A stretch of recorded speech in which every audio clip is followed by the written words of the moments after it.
Hi, my name is Mike Antoniadis and I'm the Performance Director of the Running School.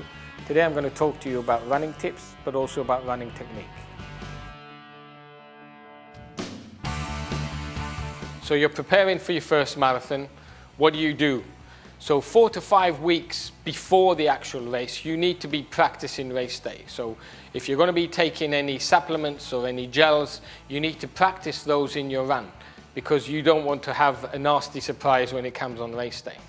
It's very important when you're running a marathon to prepare yourself both mentally and physically. So we're assuming you've done all the physical work to get you to a certain stage, but you've also got to start visualizing what is it going to be on the day, what's it going to be like on the day with 10, 20, 30,000 people there.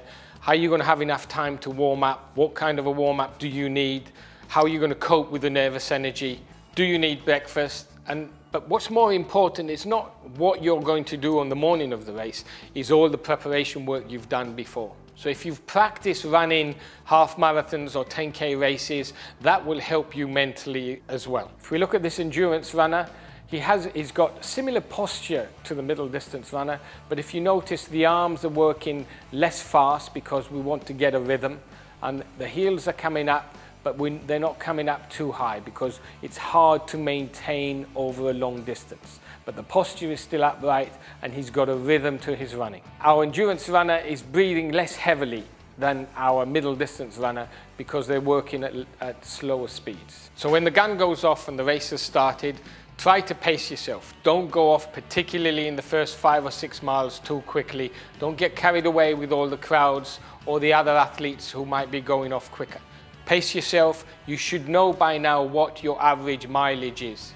At some point during the race, you're going to hit what people call the wall, or you're going to find a difficult part, depending on the terrain as well. So don't worry about it. Stop and walk if you have to stop and walk, and then get started again. If you've done your preparation, you will hit the wall much, much later. Remember that nutrition and fluids are very important during the marathon, particularly if it's a hot day.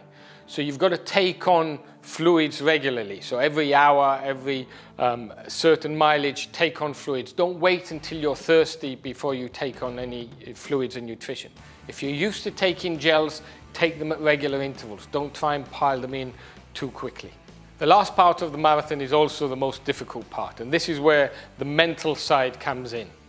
So the mental side will give up before the physical side, so you really need to keep going. And the last part, don't be tempted into sprinting the last 2 or 3 miles. Keep to the same pace. You can sprint the last 100, 200 meters for the cameras.